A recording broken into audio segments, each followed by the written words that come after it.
Olá, seja bem-vindo ao nosso estudo, a nossa série de estudos sobre a carta do apóstolo Paulo aos Romanos. Carta essa que é de vital importância para a história da igreja, talvez a mais importante de todas as cartas do apóstolo, em especial no sentido teológico, da organização do seu pensamento sobre o Evangelho. Essa carta também é conhecida como o Evangelho de Deus ou o Evangelho segundo Paulo e certamente ao longo da história marcou a vida de milhares e milhares de pessoas. Nós temos o testemunho de Agostinho, por exemplo, no quarto século, onde ele, através da leitura de Romanos, se converteu e conheceu a graça de Deus. Nós temos a Reforma Protestante, desencadeada inicialmente pela leitura e pela conversão de Martinho Lutero, também da carta aos Romanos. Nós temos John Wesley contando do seu testemunho de conversão através da carta do apóstolo Paulo aos Romanos. E a nossa esperança é que essa carta também possa nos edificar ao longo desse estudo, mudar nossa vida, transformar nosso entendimento para que Deus seja glorificado. Em sua primeira viagem missionária, Paulo vai às regiões da Galácia. Na sua segunda viagem missionária, direcionada pelo Espírito Santo, ele vai às regiões da Macedônia. E no final da sua terceira viagem missionária, onde ele gastou um bom tempo na igreja de Éfeso, Paulo escreve a carta aos Romanos. Possivelmente nós estamos falando do ano 57 ou 58, e depois de mais de 15 anos de ministério missionário do apóstolo Paulo nessa região. Então ele olha para a Ásia Menor, para o Oriente Médio, vê igrejas estabelecidas, vê uma liderança organizada e começa a pensar em sonhar com regiões além. Ele começa a colocar os seus olhos na Espanha e por isso ele contava que a igreja de Roma poderia ser uma excelente base para essa sua nova empreitada missionária. No final da sua terceira viagem, Paulo está na região da Acaia, próximo a Corinto, Cencreia, e então ele escreve se apresentando e apresentando as suas intenções para a igreja de Roma.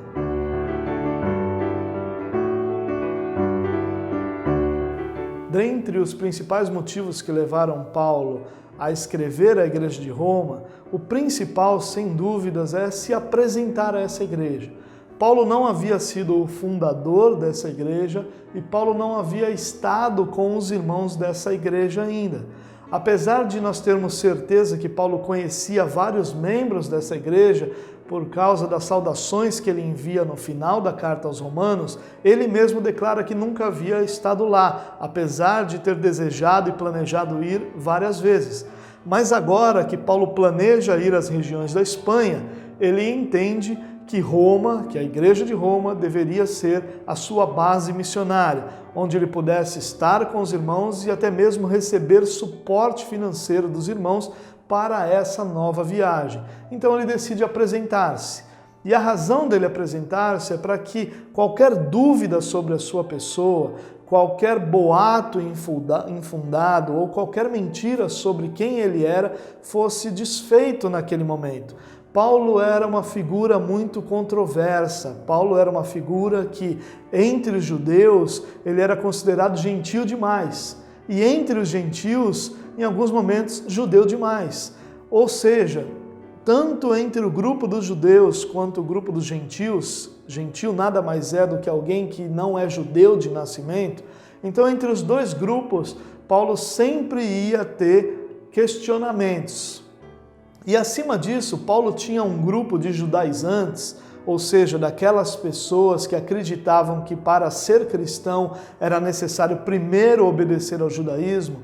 Esse grupo de judaizantes perseguia a mensagem de Paulo, perseguia o próprio Paulo e em muitos locais eles chegaram e tentaram desconstruir a mensagem que Paulo havia compartilhado.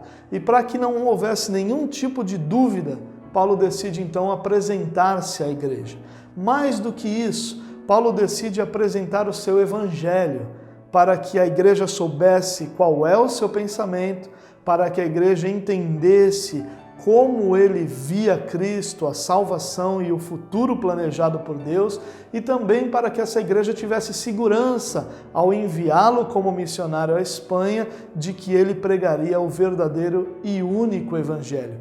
Já nos tempos de Paulo, nós encontramos expressões de outros evangelhos, que na verdade não eram evangelhos, mas eram assim chamados para um melhor entendimento. Aos Gálatas, por exemplo, Paulo fala de outros evangelhos, que não eram evangelhos, mas que eram assim conhecidos. Então Paulo queria que o seu evangelho, o único e verdadeiro evangelho, o evangelho de Cristo, fosse conhecido também pela Igreja de Roma, para que eles tivessem segurança, tanto em recebê-lo como um irmão, como um apóstolo, mas também em enviá-lo à Igreja da Espanha. A intenção de Paulo não era permanecer em Roma indefinidamente, era passar por Roma, ter comunhão com seus irmãos, ter comunhão com os crentes daquela cidade, compartilhar o seu evangelho, mas a partir dali ir para a região da Espanha. Então, acima de tudo, Paulo deseja apresentar-se para dirimir qualquer dúvidas sobre a sua pessoa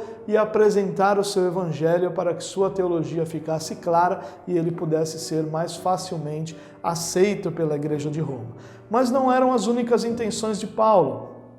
Paulo sabia que no ano 49 todos os judeus haviam sido expulsos de Roma.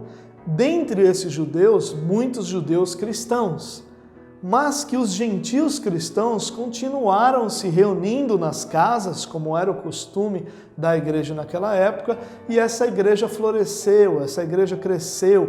Muitos dos que haviam de ser salvos foram agregados a essa igreja, e quando 5 anos depois os judeus voltam a ter permissão para Roma, muitos judeus cristãos voltam a essa cidade. E o convívio entre uma igreja que havia florescido e crescido com gentios e judeus cristãos ficou difícil. Então, uma das intenções de Paulo, que nós percebemos quando ele fala sobre os gentios, sobre os judeus, sobre todos estarem debaixo do pecado, sobre a salvação envolver todos eles, independente do seu nascimento, Paulo está tentando também unir esses dois grupos que, apesar da história, não deveriam caminhar de forma isolada, ou não deveriam existir essas duas facções, e para que Paulo então possa pregar o seu evangelho, ele decide, ele entende que era importante unir esses dois grupos de forma que eles tornassem uma só igreja, um só grupo, um só corpo de cristãos. E é importante esse entendimento porque nos mostra que Paulo não queria apenas usar a igreja de Roma como base missionária e suporte para a sua missão, mas Paulo também entendia que a igreja de Roma, a igreja na cidade de Roma, também fazia parte da sua jurisdição, já que ele era o apóstolo enviado aos gentios. Por isso, Paulo queria dar a sua contribuição àquela igreja, trazer a sua mensagem à igreja, o que é também um dos grandes motivos de Paulo ter escrito a carta aos Romanos. Paulo tinha o entendimento que o ministério apostólico era diferenciado de outros ministérios. Por isso ele queria trazer uma palavra apostólica àquela igreja, uma igreja que já existia, que já florescia, mas Paulo entendia que havia uma contribuição da parte dele a ser dada àquela igreja pelo fato dele ter um chamado e uma unção apostólica. Por isso, Paulo, ao escrever a carta, sim, quer se apresentar, quer apresentar o Evangelho, mas também quer unir e edificar a igreja em Roma. Isso nos mostra, essas intenções, na verdade, nos mostram o quanto Paulo precisava ter cuidado com as palavras. Por isso nós vemos em Romanos uma enorme profundidade dos ensinamentos, mas também uma escolha perfeita de palavras. Era como se Paulo não enxergasse uma segunda chance de compartilhar o seu evangelho. Era como se Paulo pensasse, a impressão que eles tiverem, o entendimento que eles tiverem sobre quem eu sou e sobre o evangelho que eu prego é que vai definir a postura deles com relação à forma que eu serei recebido nessa igreja. Por isso, Paulo escolhe cautelosamente cada uma das palavras Por isso, Paulo aprofunda cada um dos assuntos que ele trata, de forma que, sem a sua presença, sem a presença de outras pessoas que fossem conhecedores da sua teologia, todos os que lessem a carta pudessem compreender plenamente aquilo que ele pensava, aquilo que ele acreditava e aquilo que ele pregava. Então esses são, em resumo, os motivos que levaram Paulo a escrever a carta aos Romanos. Paulo inicia a sua carta, como era natural naquela época, se identificando. Ele diz: Paulo, servo de Cristo Jesus, chamado para ser apóstolo, separado para o Evangelho de Deus. Assim ele começa a se identificar com o seu nome, e o que nos chama a atenção é que a primeira identificação que Paulo usa a respeito de si mesmo é servo de Cristo Jesus. E a palavra servo aqui, ela poderia ser literalmente traduzida como escravo. Não que Paulo tivesse a ideia de que esse era o tipo de relacionamento que Deus havia proposto para ele, ou o tipo de relacionamento em que ele estava inserido através da graça de Deus. O que Paulo está nos mostrando aqui, entre tantas outras belas coisas, é que a sua submissão ao Senhor era a tal nível profunda que ele poderia ser facilmente identificado como escravo. A sua postura diante de Deus era tão humilhante aos olhos humanos que ele poderia ser facilmente confundido como um escravo. E isso nos chama muito a atenção, porque é interessantíssimo o fato de Paulo iniciar não com nenhum outro atributo que pudesse encher os olhos humanos ou pudesse fazer com que as pessoas o respeitassem ou o valorizassem, mas ele inicia exatamente com o oposto, com uma postura e uma expressão de humilhação. É como se Paulo estivesse dizendo: eu sou a tal ponto humilhado, ou estou a tal ponto humilhado diante da grandeza do nosso Deus, que eu poderia ser identificado como escravo. Mas ao mesmo tempo, servo de Deus era um título de extrema grandeza, de extrema nobreza. E eu tenho certeza que Paulo também tinha isso em mente quando ele se identifica. Eu, pessoalmente, sou extremamente humilhado diante da grandeza de Deus, mas ao mesmo tempo me sinto extremamente honrado por ser servo do Senhor. Essa era a ideia de Paulo.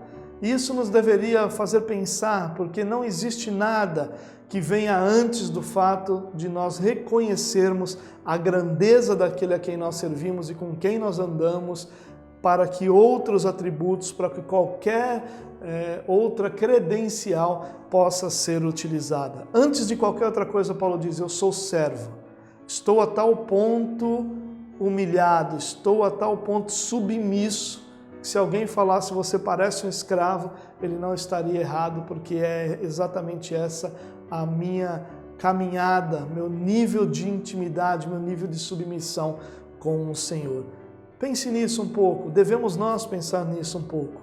Ser servo é ao mesmo tempo humilhante, é ao mesmo tempo submissão extrema, e quando eu falo sobre humilhante ou sobre humilhação, eu estou me referindo ao sentido de que nos diminui, de que tira de nós qualquer valor natural, que tira de nós qualquer força para o nosso trabalho. E ao mesmo tempo é um título de tão grande nobreza, um título de tão grande beleza, que nós deveríamos ter alegria em poder carregá-lo sobre nós. Na sequência, Paulo diz: eu sou servo de Cristo Jesus, chamado para ser apóstolo. E aqui há algo importante para a gente pensar também. Paulo entendia o ministério apostólico como um ministério diferente do ministério pastoral, por exemplo. Ele sabia que o ministério apostólico incluía, entre outros serviços, o ministério pastoral, mas era diferenciado. E a principal razão por que o ministério pastoral era diferente do ministério apostólico é que esse último tinha uma autoridade de Deus diferenciada. Vamos tentar usar um exemplo para falar sobre isso. Hoje, em nossos dias, quando eu estou compartilhando aqui, vou usar esse exemplo, compartilhando com você esse estudo, O que eu estou fazendo?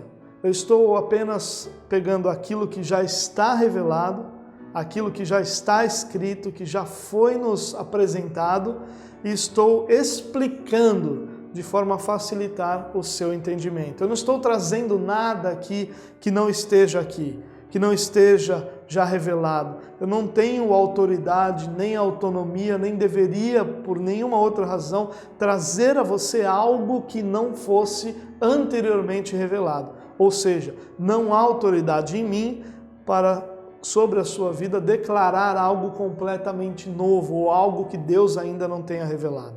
Ou seja, toda revelação coletiva, ou seja, revelação que serve para outras pessoas, individualmente ou coletivamente, ela está contida na palavra de Deus. Ela faz parte das Escrituras. Então, o meu ministério hoje é explicar a você aquilo que já está revelado. O ministério apostólico era diferente. No ministério apostólico haviam palavras, na verdade, em diversos momentos, que até então não eram conhecidas por aqueles que estavam ouvindo. Num determinado momento, por exemplo, Paulo diz: eis que eu lhes digo um mistério. O que é um mistério?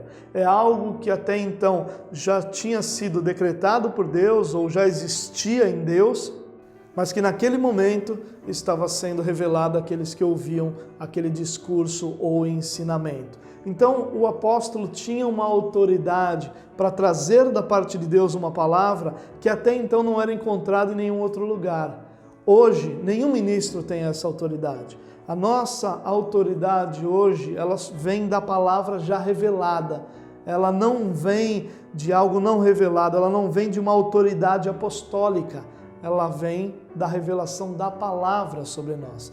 E por isso é interessante Paulo se identificar como apóstolo, porque ele está dizendo àquela igreja: vocês são igreja, vocês não tiveram a minha presença ou de qualquer outro apóstolo durante a sua história, porém eu estou indo aí porque como apóstolo eu tenho uma palavra para vocês, eu vou ter uma revelação de Deus para vocês, eu vou poder contribuir com o crescimento de vocês, mesmo que vocês já sejam igreja e já saibam. E esse ministério apostólico de Paulo era muito questionado. Nós encontramos o apóstolo em vários momentos defendendo o seu apostolado. E a razão disso é porque ele não andou com Jesus como os outros 12 andou. E ele defende seu ministério dizendo: olha, realmente eu não andei com eles, mas Cristo se revelou a mim, Cristo apareceu a mim e eu aprendi do próprio Cristo. Então, a necessidade apostólica de ter andado e aprendido do próprio Cristo e ser participante da ressurreição de Cristo como necessidade apostólica, Paulo supria, ou Paulo teve suprida pelo próprio Deus, se revelando a ele depois de ressurreto e ensinando a ele aquilo que ele pregava. Ele declarava que pregava aquilo que ele recebeu por revelação, não revelação de algum homem, não ensinamento de algum homem, mas pela revelação do próprio Cristo ressurreto que apareceu a ele.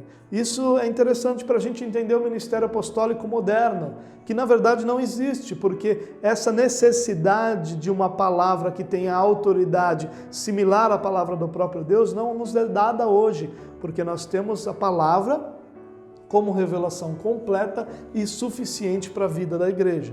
Então, Deus não nos revela nada, talvez seja a pergunta. Ele pode até fazer isso de forma individual, que serve para mim como experiência, mas uma revelação que seja para a comunidade, para a igreja local, para um grupo de pessoas, como uma ordem de Deus a ser cumprida, nós não temos isso, porque nós temos a Bíblia como uma palavra completa e suficiente para nós. Em outras palavras, o ministério apostólico hoje, em sua plenitude, não existe. Nós podemos até encontrar na vida de determinados homens e mulheres traços desses ministérios apostólicos, mas o ministério apostólico, em sua plenitude, ele se encerra com a morte do apóstolo João, o último dos apóstolos a morrer, e a partir dali nós temos a revelação completa da palavra que nos foi entregue e hoje nós a estudamos, nós a ensinamos, nós a compartilhamos. Porém não deve existir e nunca haverá nenhuma palavra nova revelada vinda da parte de Deus através de algum homem. E é interessante Paulo se identificar assim, né? Porque ele defende o seu ministério apostólico e, ao mesmo tempo, nessa defesa, ele nos ensina o fim desse ministério e a não continuidade dele hoje.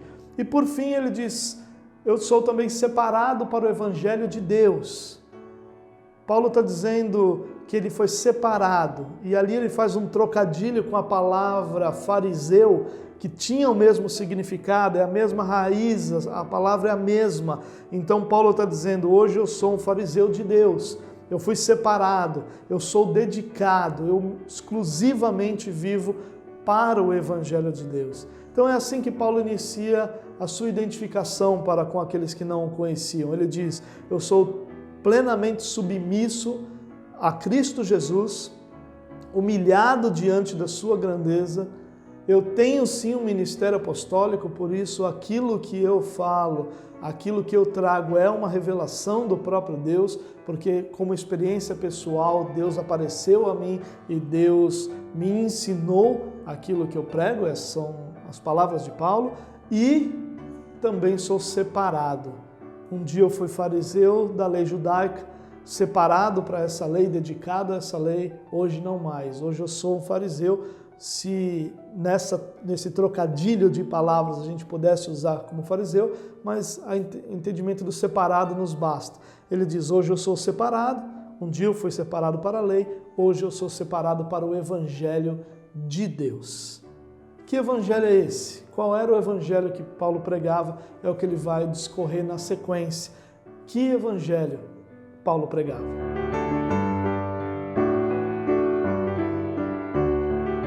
A resposta a qual evangelho Paulo pregava, ele vai desenvolver ao longo de toda a carta aos Romanos. Mas nos versículos 2, 3 e 4 do primeiro capítulo, Paulo nos dá um resumo dessa ideia ou nos apresenta esse evangelho. Ele diz assim, o qual nos foi prometido por ele de antemão por meio dos seus profetas nas sagradas escrituras, acerca de seu filho que como homem era descendente de Davi e que mediante o Espírito de Santidade foi declarado Filho de Deus com poder pela ressurreição dentre os mortos, Jesus Cristo nosso Senhor. Nesses 3 versos ele traça um resumo do evangelho que ele prega, do evangelho que ele defendeu a sua vida toda, da sua vida inteira e do evangelho que ele estava compartilhando com os romanos naquele momento. Antes de mais nada, ele diz que o evangelho que ele estava pregando havia sido prometido. E é interessante isso, porque Paulo está dizendo ao mesmo tempo que ele está pregando uma revelação de Deus ao seu povo, mas que também ele está pregando essa revelação como cumprimento de uma promessa que vem desde da criação, que vem desde a queda, que vem desde o Antigo Testamento e que em Cristo Jesus encontra a sua plenitude. Paulo está dizendo, em outras palavras, que o evangelho que ele prega tem uma história. Ele foi prometido nas Escrituras Sagradas, compartilhado pelos profetas. Ele está dizendo, a história desse evangelho, ela vem lá do Antigo Testamento, ela está relatada em diversos locais, foi prometido por ele de antemão, não é simplesmente um plano desesperado de Deus como se a lei não tivesse funcionado. E eu queria chamar sua atenção para isso. A impressão que nós temos em alguns momentos ao conversar com cristãos é que eles enxergam o Antigo Testamento como um plano que deu errado. Como se eles vissem a lei de Moisés como algo capaz de salvar o homem ou como algo capaz de aproximar o homem a Deus por causa da sua obediência e que ao longo da história o homem foi fraquejando nessa obediência até que então Deus coloca de lado esse plano e cria um novo plano enviando Jesus Cristo para morrer pela humanidade. E isso é extremamente incorreto. É incorreto por quê? Porque Cristo é a plenitude, é o cumprimento desse plano que inicia lá atrás. A palavra de Deus diz que o Cordeiro foi morto antes da fundação do mundo, ou seja, sempre esteve, antes do mundo ser criado, sempre esteve em Deus o plano de salvação como ele foi apresentado e aplicado. Deus nunca perdeu sua soberania, nunca perdeu o controle do plano de salvação. O próprio apóstolo Paulo nos apresenta a lei como tutor. Em outras palavras, Paulo está dizendo assim, olha, a lei cuidou do povo de Deus até que a plenitude viesse, a plenitude é Cristo, e essa plenitude pudesse consumar essa obra de salvação. A lei não é um plano que deu errado, a lei não é um processo que foi abandonado por Deus, não. A lei teve sua participação e cumpriu plenamente o seu papel, preparando a história, preparando o povo, preparando a humanidade para que Cristo fosse recebido. Foi prometido de antemão, Deus não enviou Cristo como uma tentativa de consertar aquilo que havia dado errado. Não, sempre tudo esteve em pleno controle do Senhor. Deus sempre esteve diante de todas as coisas com autoridade. Prometido de antemão por meio dos profetas nas Sagradas Escrituras. Paulo está dizendo, o Evangelho tem uma história. Ele foi prometido, ele foi anunciado e ele foi perpetuado. Em outras palavras, nós temos a promessa de Deus, do Evangelho de Deus, nós temos o anúncio desse Evangelho através dos profetas ao longo da história e nós temos a perpetuação dessa promessa nas Sagradas Escrituras. O que Paulo está deixando claro é, eu não vim pregar nada novo como se eu tivesse criado uma nova religião. O que eu estou fazendo aqui é compartilhando com vocês aquilo que Deus vem ao longo da história estabelecendo. O que eu estou fazendo aqui é anunciar a vocês que a promessa que aconteceu lá atrás se cumpre em Cristo Jesus. Ele é o Cristo, Ele é o Messias, Ele é o Salvador, Ele é aquele a respeito de quem as Sagradas Escrituras, através dos profetas, prometeram. Então, Paulo deixa claro desde o início, eu anuncio um evangelho que tem história. Isso é muito importante da gente entender. E na sequência ele diz, acerca de seu filho. Paulo deixa claro qual é o assunto do seu evangelho, qual é o centro do seu evangelho. É o seu filho. E mais uma vez Paulo nos desafia a refletir sobre qual é o nosso evangelho. Porque Paulo está dizendo, o evangelho de Deus, aquele que foi prometido de antemão, anunciado pelos profetas, que está registrado nas Sagradas Escrituras, é acerca do seu Filho, é acerca de Jesus, não é acerca de mais nada. E muitas vezes o evangelho que nós anunciamos não é acerca do Filho, é acerca das nossas realizações, é acerca dos nossos testemunhos, é acerca da nossa história, é acerca da nossa igreja, é acerca da nossa denominação.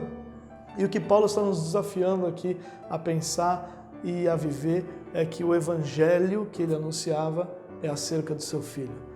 Cristo precisa ser o centro do evangelho. Todo o evangelho precisa girar em torno do centro, que é Cristo. Quando o evangelho perde essa característica essencial, que é de girar em torno de Cristo, nós vemos as coisas que nós vemos hoje em dia. Nós vemos os desvios doutrinários, nós vemos as aberrações teológicas, nós vemos os cultos onde Cristo é simplesmente colocado do lado de fora. Nós encontramos a realidade de Laodiceia, onde Cristo, falando à igreja, diz, eis que eu estou à porta e bato, como alguém que está do lado de fora, desejando entrar, mas que foi colocado ou que foi preso do lado de fora. Essa é a realidade que nós vemos quando Cristo deixa de ser o centro. Ou ele é o centro, ou ele é o Cristo apresentado na igreja de Laodiceia, do lado de fora, batendo para entrar. Cristo precisa ser o centro do nosso evangelho. Cristo precisa ser o centro da nossa mensagem. Cristo precisa ser o centro do nosso viver. É acerca do seu Filho o Evangelho que nós pregamos. É sobre aquele que viveu em perfeita santidade, que morreu pelos nossos pecados, que ressuscitou ao terceiro dia, que está diante do Pai, à direita do Pai, intercedendo por cada um de nós e que voltará para nos buscar. É acerca dessa pessoa que nós pregamos diariamente. É acerca de Cristo que todas as outras coisas giram. Por mais interessante que nossa denominação seja, por melhor que o nosso testemunho seja, todas essas coisas têm o seu valor. É claro que quando nós testemunhamos, nós estamos motivando as pessoas a crerem. É claro que quando nós falamos da nossa igreja, nós estamos motivando as pessoas a se juntarem a uma comunidade, mas não é sobre isso. A realidade não é sobre isso, a vida da igreja não é sobre isso, é sobre Cristo. Não são sobre os meus propósitos, não é sobre a minha felicidade, não é sobre a minha prosperidade, não é sobre eu alcançar ou eu obter, é sobre o propósito de Deus. Todas as coisas estão inseridas no propósito maior de Deus. Tudo é acerca do seu Filho. E isso é um grande desafio para nós, ainda mais nos nossos dias, no tempo em que nós vivemos, onde as pessoas passam a ser o centro e Cristo perde esse lugar. Há uma grande diferença entre você ter uma igreja que é focada em pessoas e uma igreja que é centralizada em pessoas. Cristo sempre foi focado em pessoas, todo o seu ministério foi para as pessoas, o que ele ensinava era para as pessoas, o que ele fazia era em direção às pessoas, porque as pessoas vivendo as suas experiências glorificavam a Deus.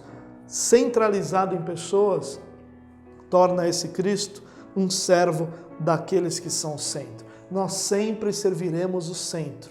Se Cristo for o centro, é a Ele que nós serviremos. Se nossa igreja for o centro, é a ela que serviremos. Se nosso testemunho ou nossa vida for o centro, é a ela que serviremos. Se nós formos o centro, nós seremos servidos.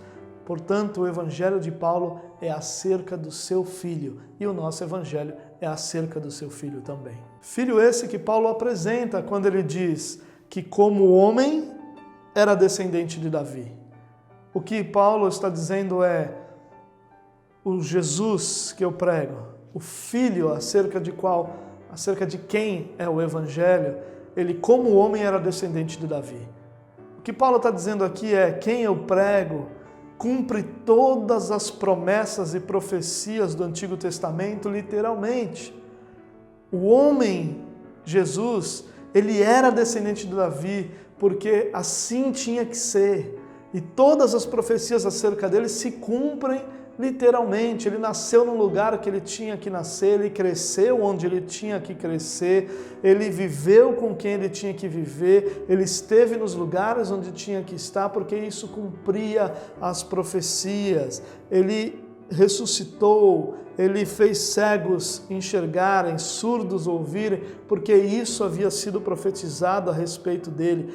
Todas as coisas que Jesus como homem viveu são cumprimento das promessas, das profecias bíblicas apresentadas no Novo Testamento.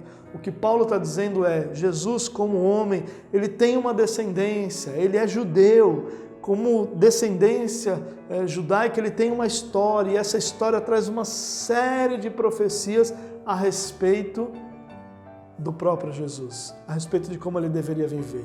Eu falei anteriormente da divisão que naturalmente ocorreu por causa da expulsão dos judeus de Roma, e depois dessa volta, 5 anos depois, a igreja estava em um momento diferente que os judeus convertidos estavam. Então nós tínhamos judeus cristãos, judeus por nascimento cristãos, e nós tínhamos gentios cristãos.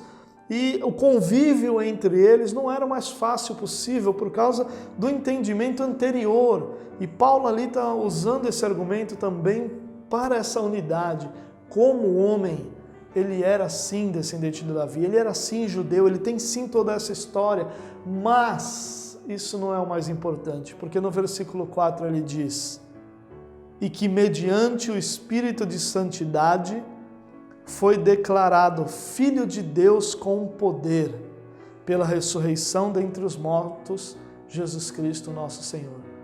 Ele sim, como homem, era descendente de Davi, e os judeus poderiam e deveriam se alegrar desse fato, mas, mediante o Espírito de Santidade, ele foi declarado Filho de Deus.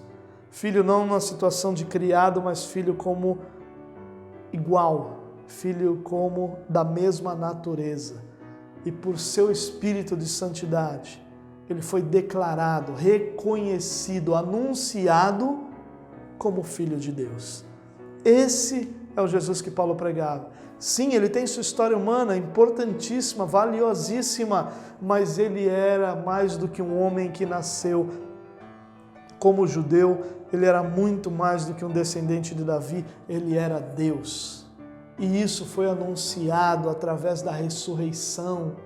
Isso foi anunciado através do fato dele ter ressuscitado dentre os mortos, dele ter estado morto por 3 dias e depois viveu novamente. E essa ressurreição é o anúncio de um Deus amoroso, que o seu Filho que salva, que tira o pecado do mundo, está vivo e que ele deveria ser reconhecido como Filho de Deus. Paulo está dizendo, o meu evangelho é sim histórico, mas ele também é sobre um Deus que se relaciona com as pessoas. Ele também é sobre um Deus que foi declarado, anunciado através da ressurreição dos mortos. E aí Paulo diz, Jesus Cristo nosso Senhor. E essa expressão é uma expressão que para nós talvez seja tão simples, mas causou tanto problema naquele momento. Porque essa palavra Senhor é o Kyrios, é a mesma palavra usada para o imperador, usada para César. Então o que Paulo está dizendo aqui, ele é Jesus Cristo, nosso César, nosso Senhor, nosso imperador, nosso governante, aquele que reina sobre nós, aquele a quem nós nos submetemos. E talvez você diga, a gente diz a mesma coisa hoje, ele é o nosso Senhor. Sim, mas hoje não existe um imperador exigindo nossa adoração, pelo menos não um humano, exigindo nossa adoração. Talvez possa existir um sistema que possa ser colocado como isso, ou uma realidade espiritual que possa ser igualada ou aproximada desse imperador, mas não existe um homem hoje que exige essa nossa adoração. Naquela época existia. E quando alguém dizia, o meu Kyrios não é o imperador, não é o César, não vem de Roma, ele arrumava uma grande confusão, ele arrumava uma grande encrenca. E por causa desse Kyrios, centenas, milhares foram martirizados. A tentativa do Império Romano sempre foi que eles negassem Cristo como seu Kyrios, como seu governante, como seu Senhor. Isso precisa aquecer o nosso coração, precisa mexer com o nosso coração, porque quantas vezes nós estamos adocicando o Evangelho?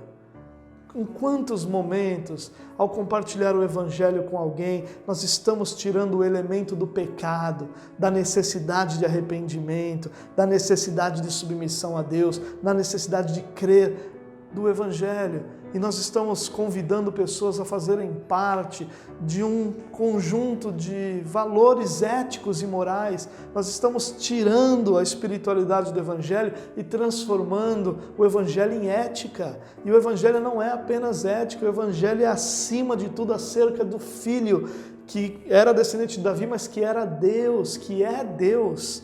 É acerca dele o Evangelho. E quantas vezes, ao invés de declará-lo ele, o nosso Kyrios, nós não servimos mais nada, nós estamos moldando, nós estamos embelezando essa mensagem de forma que as pessoas, e a gente até acha isso algo muito bom, de forma que as pessoas possam ouvir. De nada adianta se alguém participa de um culto evangélico ou faz parte de uma igreja, se o Kyrios dela não é Jesus Cristo, se o seu Senhor não é Jesus Cristo. E Paulo está declarando aquilo que fez com que a igreja sofresse, mas a igreja se manteve firme, a igreja se manteve fiel, a igreja continuou declarando, ainda que seja através da morte, mas eu vou honrar o Kyrios a quem eu sirvo, Jesus Cristo, o nosso Senhor. Pense nisso com carinho. É claro que você que deseja compartilhar a mensagem do Evangelho, mas a mensagem do Evangelho é essa: todos os homens estão perdidos, caminhando a passos firmes em direção à perdição. Todos são escravos do pecado, a não ser que Cristo os liberte, os justifique e restaure o relacionamento, uma vez perdido e destruído pelo pecado, com o próprio Pai.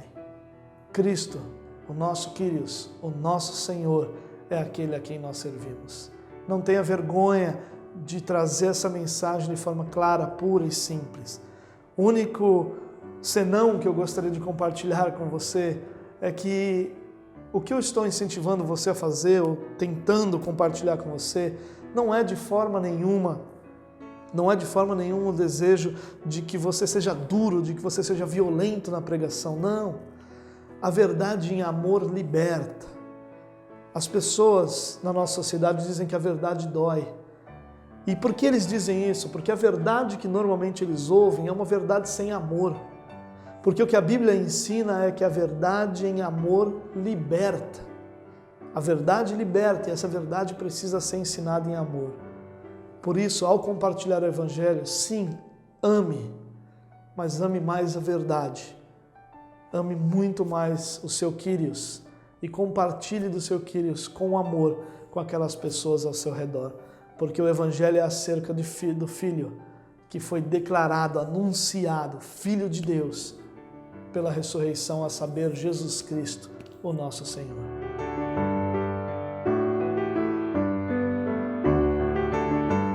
Para finalizar esse nosso primeiro estudo em Romanos, vamos dar uma olhada nos versículos 5, 6 e 7, que finalizam essa primeira parte da introdução da carta, onde Paulo, após se apresentar e apresentar o evangelho que ele pregava, ele fala da sua missão. No versículo 5 e 6 ele diz: por meio dele e por causa do seu nome, recebemos graça e apostolado, para chamar dentre todas as nações um povo para a obediência que vem pela fé. E vocês também estão entre os chamados para pertencerem a Jesus Cristo. Paulo está dizendo que por causa do Evangelho, do Cristo do Evangelho, ele recebeu graça e apostolado. E essa graça e apostolado que ele recebeu com uma missão. A missão de juntar um povo. A expressão correta que Paulo diz é para chamar dentre todas as nações um povo para a obediência que vem pela fé. Paulo está falando sobre o seu ministério. Paulo está falando sobre o seu campo missionário. Dentre todas as nações, um povo que Deus chamaria. Paulo está falando dos gentios.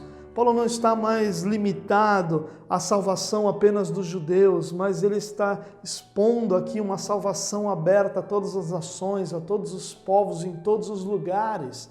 E ele entende que a sua missão é pregar o Evangelho para que Deus, através dessa pregação, chame esse povo para si, porque Deus deseja que esse povo caminhe em obediência que vem pela fé. Ou seja, ele deseja derramar a fé que vai gerar no coração desse povo todo, de todos os lugares, nós incluídos nisso, uma obediência. Paulo está dizendo, minha missão é aos gentios. Isso já estava resolvido, isso já era senso comum dentre todos os apóstolos.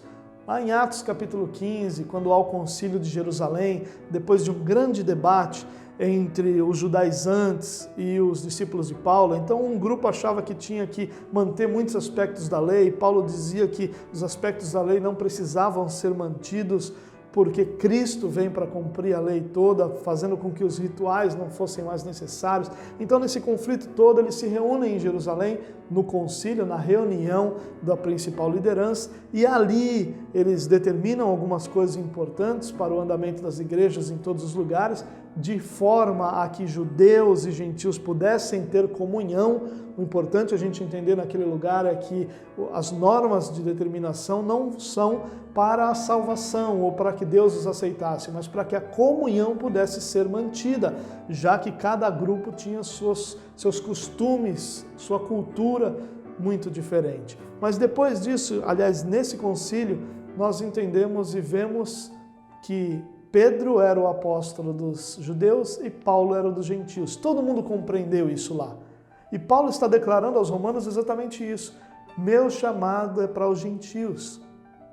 Meu chamado é para anunciar o evangelho de Jesus Cristo àqueles que não nasceram judeus. E por isso eu tenho feito essas viagens missionárias. E por isso eu pretendo ir à Espanha. E por isso eu pretendo ir a Roma, para que eu também ganhe algumas pessoas aí, também edifique a igreja de vocês. E Paulo inclui os romanos nessa sua missão quando ele diz: e vocês também estão entre os chamados para pertencerem a Jesus Cristo. Paulo está dizendo, minha jurisdição inclui vocês. Vocês também estão entre os chamados para obedecer. Eu também tenho povo que vai ser atraído a Jesus através da pregação do Evangelho que eu vou fazer aí na sua cidade, aí em Roma. Paulo está incluindo esse grupo. E é muito interessante que Paulo deixa muito clara a sua missão. Minha missão é pregar aos gentios. Vocês são gentios, os romanos, e eu vou pregar a vocês. É interessante isso, a clareza da missão de Paulo.